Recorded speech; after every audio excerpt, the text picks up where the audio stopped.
Haya yamesemwa na viongozi wa mila wa jamii ya Kimaasai ikiwemo Bwana Meshack Ndaskoi alipokuwa anazungumza na baadhi ya viongozi wa jiji la Arusha waliotembelea makumbusho ya asili inayojulikana kama makumbusho ya Chief Ndaskoi iliyopo eneo la Moshono nje kidogo ya jiji la Arusha.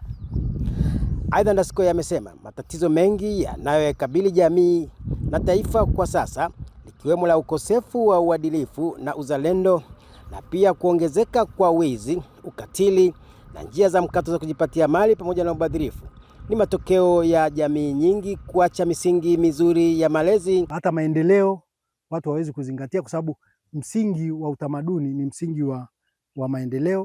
Kwa hiyo kutakuwa kuna madhara mengi endapo watu hawataridhishwa utamaduni ipasavyo.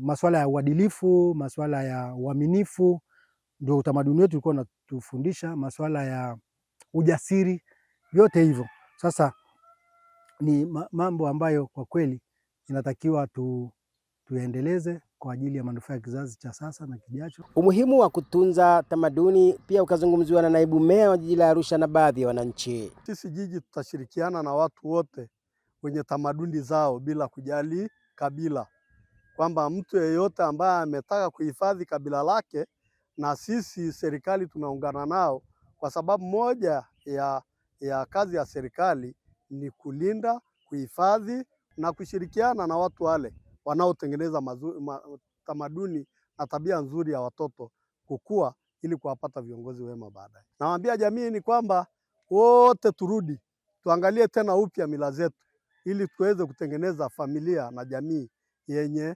mwelekeo wa kutengeneza tabia njema.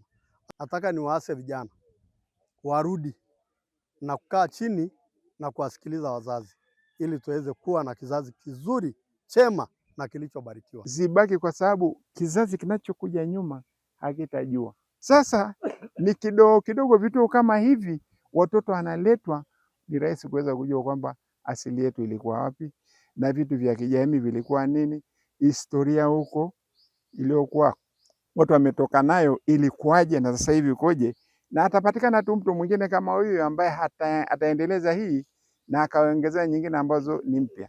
Tumechukua kitu kikubwa sana cha kuweza kutusaidia katika tunavyoendelea kukaa na jamii na kuwaongoza hata na vijana wetu waweze kuwa na misimamo sahihi.